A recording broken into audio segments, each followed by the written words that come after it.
Le të përqendrohemi tani tek disa kombinime ose te një pastrim i veshkave. Meqense u morëm pak me mëlçin, ose si do të jetë, bëhet fjalë për një pastrim 7 ditor themine. Po, afërsisht, po, është i mrekullueshëm. Jo se do të vazhdojmë më pas me të njëjtin ritëm ushqyerje ose do ta ngarkojmë organizmin, por është e nevojshme sa shpesh mund të bëhen pastrime të tilla. Kjo sikur të bëhet një herë në 2 muaj është e mrekullueshme. Sikur ta bësh një herë në muaj është mrekulli akoma. Agjërimi është një mënyrë detoksi? Është një mënyrë detoksi, po.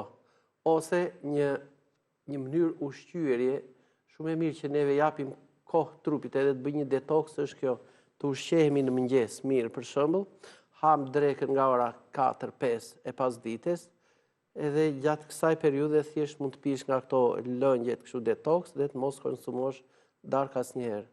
Për moshat mbi 50 vjeç, kjo është e mrekullueshme. Sepse ulet ai koeficienti i metabolizmit, ai përpunimi ushqimor tek organizmi, paksohet si thua edhe defekimi e kështu me radhë, kështu që neve ndihmojmë trupin me disa produkte që nxisin jashtëqitjen defekimin dhe nuk e rëndojmë me kalorit të shumta. Aq do njeriu në ditë mbi këto mosha, 1800, 2000 deri në 2400 kalori. Si të veprojmë tani për veshkat? Për detoksin e veshkave. Po, për shembull, mënyra shumë e thjeshtë.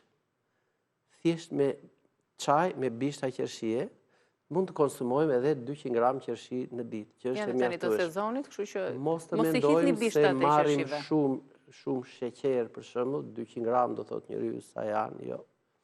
Ato kanë afërsisht 5 deri në 6% sheqer. Pra na bie shumë pak. Mund të themi sa çereku ose gjysma e sasisë së sheqerit që ka nevojë njeriu për konsumim për ta djegur gjatë ditës. Ndërsa bishtat e tyre mund t'i mbledhim, t'i zijim dhe i bëjmë si çaj.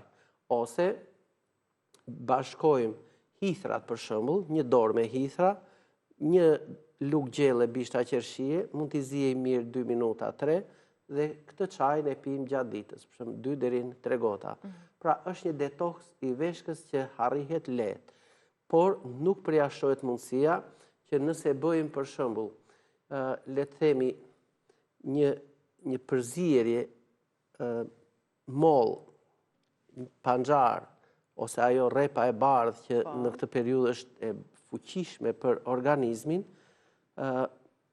në formë lëngu të bëhen të gjitha? Si selino, mund të fusim edhe pak mendër të butë dhe mund të themi që në këtë mënyrë pra grim, si thuash, fruta që kanë ngjyrë të kuqe, të errët.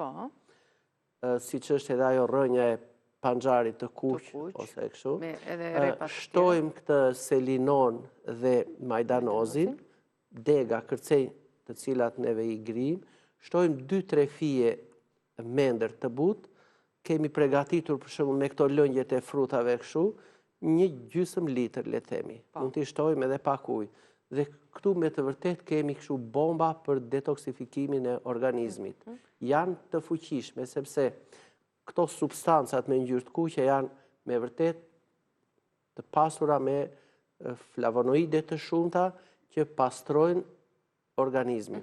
Kur dikush bën një përzierje të tillë, pra pasi i përzien me ujin edhe të gjithë këto elementet që u that, e kullon. Ato pjesa që mbetet, mos kanë ato të përqendruar më shumë te fibrat apo nuk kanë lidhje me këtë pjesë që po flasim me detoksin. Kur themi smoothie, unë them një tamar, një ta grir siç është, i shtojmë edhe pak ujë dhe kaq.